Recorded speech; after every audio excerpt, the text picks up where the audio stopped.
everybody, welcome back to our channel, and we're here at Itra, and it's amazing here, and I recommend to visit. And we're gonna be telling a story, part 3 of 12 Good Years a Slave summary. And let's start. So I'm gonna retell a little bit of the story, okay? So after Solomon built the gazebo with Bas, the mini house, he decided and found interest in Bas. You want to know why?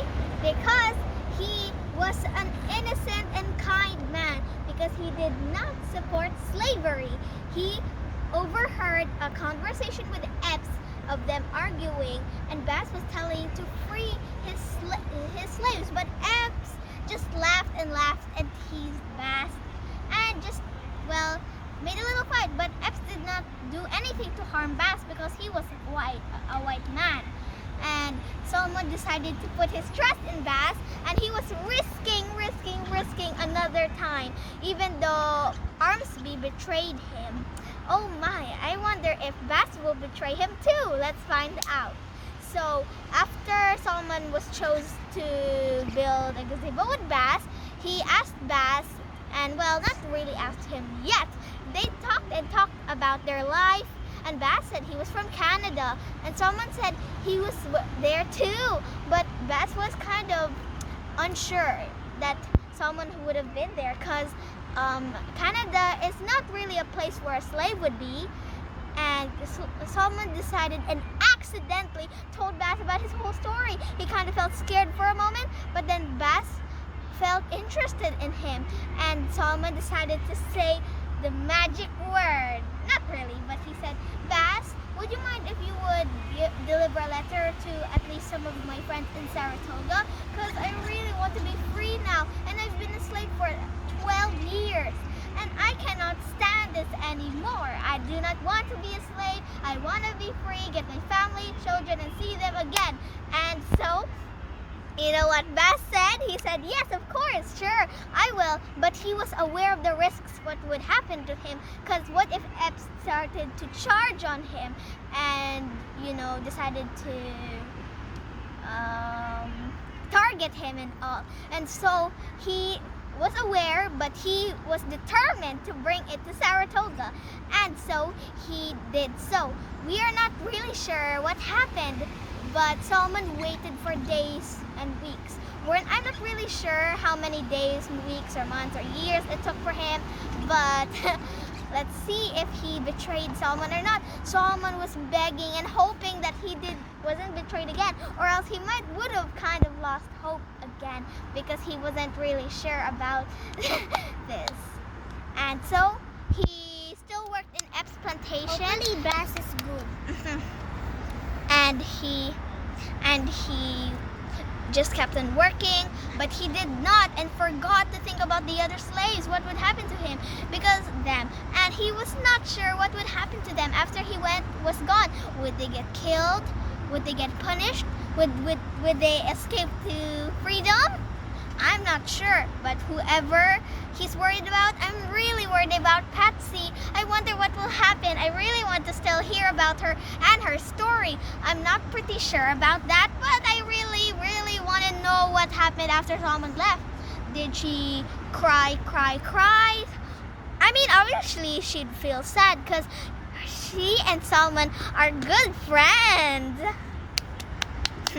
Okay. And so Solomon was half nervous and half happy, because he was sure that Bas would give the letter, but a little bit nervous, because what if Bas was just, pretending just to become a good man, but not really? So let's find out. He will be free or not. 50-50 chance. So finally, Bas sent the letter. He wasn't betrayed. Yay! Good! Yay! And I'm so happy now. It's feeling good. So finally Solomon was free. He was out of slavery no more. Bye-bye 12 years. I'll be free now. Start a new life, new journey, new future. Woohoo! He was happy to start his new life. new life because he's now free again after 12 years. And then he'd see his family 12 years older now. His daughter, his son, and his other daughter. Oh my, what a beautiful joy. I'm sure he cried tears of joy from all that excitement and happiness that Baz did not betray him. Yay! So he saw a carriage come over, and there was a man there named Henry B. Northup, who was the, I think, nephew of the one who rescued Solomon's father from slavery. Maybe his nephew. And he was there to rescue Solomon now. And he was extremely happy to see him. He embraced him so hard because he was really, really happy. Like, you cannot express how much joy you have in your heart because you were just so happy to be free, and without the punishment, you can decide your own decision. No masters, no one controlling, no one beating or hurting or harming you. Life was perfect for Solomon now. He did not need to worry about his past, but think about the future now. And he was really happy, and Henry was there to rescue him and send him back to his own real family in Saratoga. He hoped they were safe, well, and happy because he just really wanted them to be there for him. Oh, and he wasn't expecting his wife and daughters to embrace him real hard. He apologized for his long absence. He sure did because he was extreme happy. So he went on the carriage and finally arrived to his new home.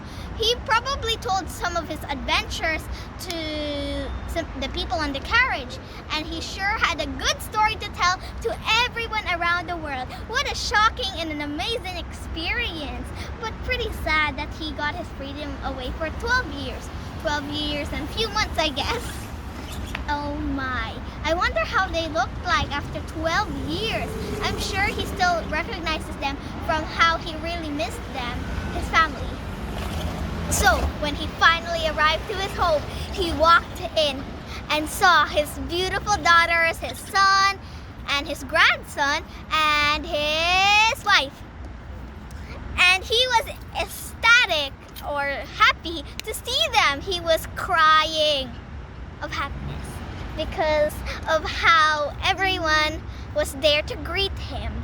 And he wasn't just a father anymore or a husband. He was also a grandfather because they had his daughter had married and had a child who was named Solomon Northup Staunton. He was named after Solomon, which he was really joyful to hear because they really missed him and wondered where he'd been. He was just randomly disappeared on a fine day.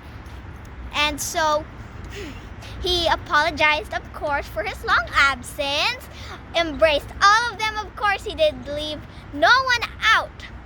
And the little newborn baby, or probably a few months old, was, well, really cute. And he was happy to be a good grandfather to his new grandson. And so they decided to make sure that Solomon was safe. And after maybe a few years or months later, he decided to share his story through 12 Years a Slave novel that we all know today. And it's really famous around the world, and that it's a good thing he shared his... But it only has 3 stars. But it's still, it's okay, I guess. But it is still a good thing to hear about his amazing and tragic experience as a slave and free man.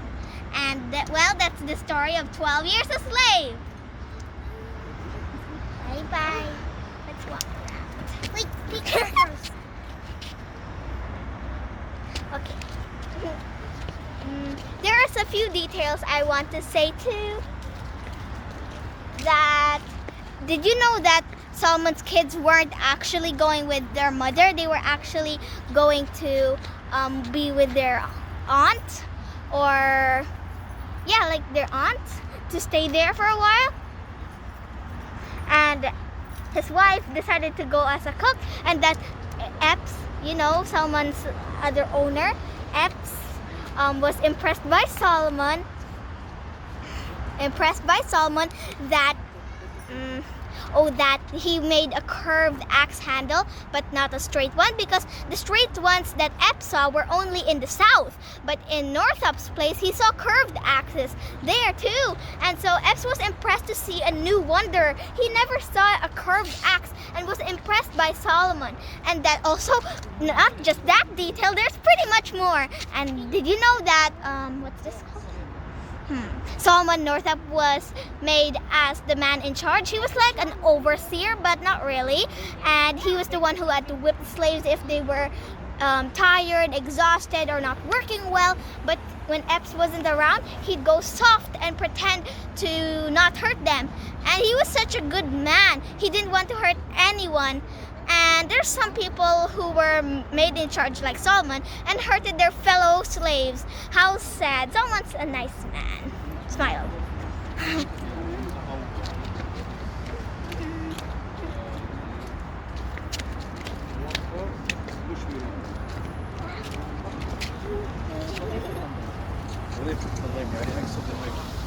موظف يعني تسكن الراتب نهاية الشهر يوميا. Oh, here's another detail I want to tell you.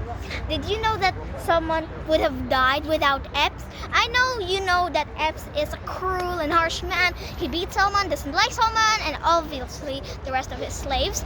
But still, Solomon wouldn't be alive before if Epps didn't call a doctor, because Solomon got severely sick and he was near to death. But then Epps finally called a doctor and he got well again. And he had to work in the fields and do other stuff when he got well.